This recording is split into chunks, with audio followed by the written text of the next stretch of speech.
आज का हमारा टॉपिक है करंट डेंसिटी। तो सीधे सीधे करंट डेंसिटी को हम डिफाइन करते हैं पहले। जैसे मान लिया कि कोई एक कंडक्टर है और उसमें करंट फ्लो कर रही है। मान लिया एक कंडक्टर है और इसमें करंट फ्लो कर रही है। यहाँ पे करंट फ्लो कर रही है। इधर जाहिर है यहाँ पे पॉजिटिव चार्ज होगा, अगर डायरेक्शन ये है करंट की, तो यहाँ इस साइड नेगेटिव चार्ज होगा। तो करंट डेंसिटी, अगर मान लिया कि इसका जो क्रॉस सेक्शन एरिया अगर मान लिया ए है, तो करंट डेंसिटी इसको हम जे से दिखाते हैं। J is equal to I by A. Means current density is a ratio of the current to the cross-sectional area of the current flow if the cross-sectional area is normal to the current flow। ये condition है। तो ये तरह से इसकी definition हो गई। अब इसमें थोड़ा सा हम और बात करते हैं। इसमें ये किसी एक पॉइंट की प्रॉपर्टी है। कंडक्टर के अंदर मान लिया कोई पॉइंट है, मान लिया इसका एरिया डी ए है यहाँ पे। तो केवल इस एरिया जो है, इस एरिया में इस पर्टिकुलर पॉइंट पर इस एरिया के परपेंडिकुलर जो करंट डेंसिटी मान लिया यहाँ पे जे है, ठीक है। और ये जे करंट डेंसिटी वेक्टर है। अब वेक्टर कैसे है? हम जानते हैं कि जो ये एरिया है, ये क्रॉस सेक्शनल एरिया है, ठीक है। इसमें हमने पहले कहा कि it should be perpendicular to current flow. और जो एरिया है, दिस इज एरिया वेक्टर। तो अगर यहां पर J है, मान लिया, देखिए हम जानते हैं कि जो करंट है, this is the scalar quantity, current is scalar, और area is a vector quantity, area vector. तो डेफिनेटली ये तभी संभव है जबकि J is current density is vector quantity. यानी रियल सेंस में देखा जाए तो J vector will be equal to I by A vector, means area vector. Real sense में ये होना है, ठीक है। और ये तभी होगा, ये होगा, इसका मतलब कि जो आई है, आई स्केलर है, ये दोनों वेक्टर हैं। तो ये तभी होगा जबकि इसका जे वेक्टर और ए वेक्टर का डॉट प्रोडक्ट होगा। और डॉट प्रोडक्ट के बारे में हम पढ़ चुके हैं पहले ही। ये इसको अगर हम जब निकालेंगे तो आई इज इक्वल टू कितना होगा,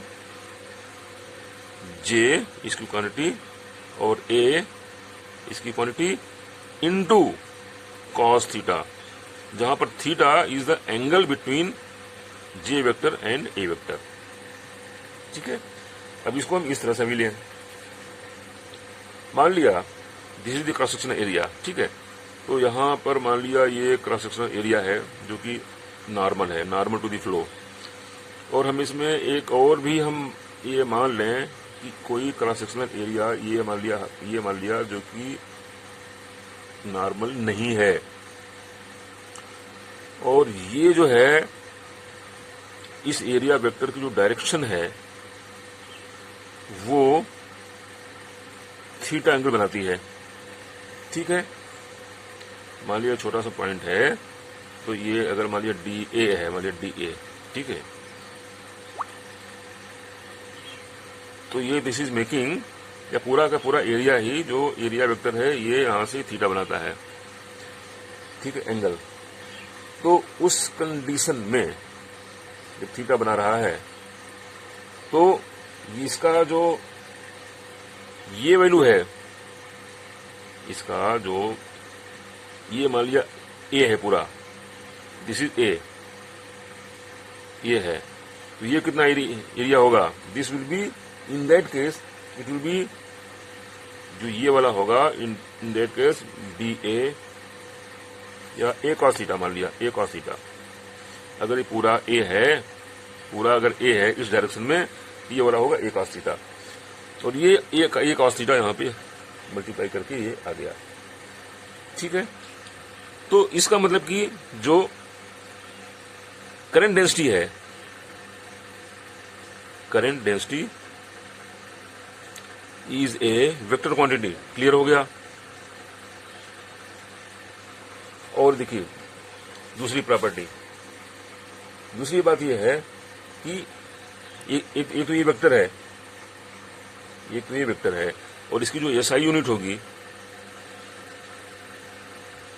ये क्या होगी, current by area, means ampere per metre square, ये हो गई एसआई यूनिट।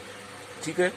अच्छा, अगर हम जानते हैं कि जैसे इलेक्ट्रिक फील्ड है, इलेक्ट्रिक फील्ड से भी इसको हम रिलेशनशिप हम इसको हम कर सकते हैं। वो हम ऐसे करेंगे, हमको पता है कि जो करंट डेंसिटी है it is directed along electric field, current density is directed along electric field, current density is directed along E। ठीक है, उस केस में अच्छा, और E भी वेक्टर है, E भी वेक्टर है। ठीक है, E वेक्टर है।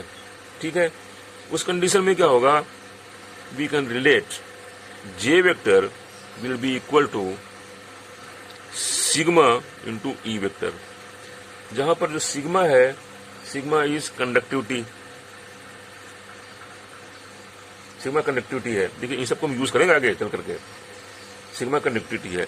और इसी को हम एक फॉर्म में और कर सकते हैं कि जो सिग्मा है ये मान लिया अगर हम रेजिस्टिविटी के फॉर्म में लें, so this relation will be E vector by rho, जहां पे रो है this is the resistivity of the substance. जो मटेरियल है कंडक्टर का, उसका ये कंडक्टिविटी है सिग्मा, ये रेजिस्टिविटी है। तो एक हमारा ये बन गया, दिस इज द रिलेशनशिप। ठीक है, और दूसरी हमारी जो रिलेशनशिप है हमने पहले ही हमने कर दिया था, हमने means J vector will be equal to I by area vector A. ठीक है, और तीसरा हमारा ये बन गया था I is equal to J A cos five, sorry cos theta, I is equal to J A cos theta, ये हो गया, जहां पे theta will be angle between J vector and area vector. ठीक है, तो ये तीनों हमारी जो रिलेशनशिप है। ठीक है, और दूसरा हमने देखा कि करंट डेंसिटी वेक्टर है। ठीक है, तो इन सब चीजों का हम आगे हम यूज करेंगे, और इसके अंदर हम न्यूमेरिकल भी हम इसमें लगा सकते हैं। अगर मान लिया कोई न्यूमेरिकल दिया गया है, मान लिया, ठीक है, जिसमें कि हमको एरिया दिया गया है, एरिया क्रॉस सेक्शन दिया गया है, और ये हमको करंट दिया गया है, तो हम आराम से हम करंट डेंसिटी निकाल लेंगे। अगर मान लिया हमको इसी कंडक्टर का जहां पे करंट फ्लो कर रही है वहां पे उसका एरिया क्रॉस सेक्शन दिया गया है और करंट दिया गया है, तो J is equal to I by A, इस रिलेशनशिप से हम निकाल सकते हैं उसकी करंट डेंसिटी। अगर कोई राउंड मान लिया क्रॉस सेक्शन है किसी कंडक्टर का और उसका रेडियस दिया गया है, हम तब भी निकाल देंगे। उस कंडीशन में क्या होगा, J is equal to I by A into I by pi r square for round cross sectional area